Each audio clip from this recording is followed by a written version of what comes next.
When I came here last time, I mentioned that American people are speaking out. Secretary Kerry, we're tired of an endless war. We don't want to go in with a war with... Committee will be in order.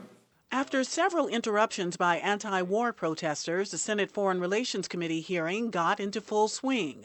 Urging lawmakers to support the authorization, Secretary Kerry listed atrocities linked to Islamic State militants. atrocities against Syrian Christian and Yazidi religious communities, the crucifixion of children, the sale and enslavement of women and girls, the hideous murder of captives from as near as Jordan and as distant as Japan.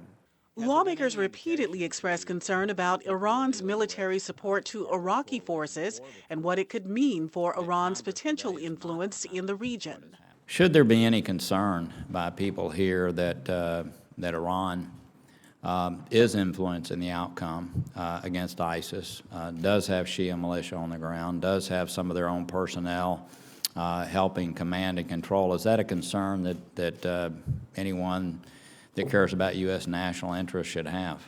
The activities of the Iranians, the support for the Iraqi security forces, is a positive thing in military terms against ISIL. But we are all concerned about what happens after the drums stop beating and ISIL is defeated. The debate over Iranian influence is taking place as the U.S. and other world powers near a key March deadline in negotiations with Iran about its nuclear program.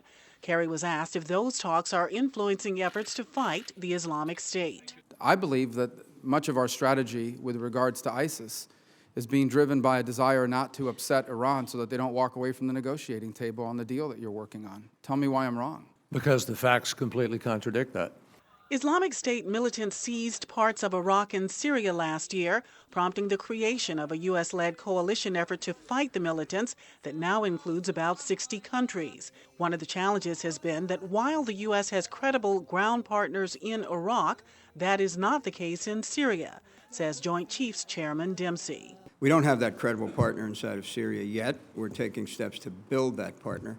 The fact that Islamic State has a sanctuary in Syria makes it harder to fight the militants in Iraq, says Middle East analyst Paul Salem. Most military commanders will tell you unless you defeat the whole group, just defeating in one place is going to be a temporary victory.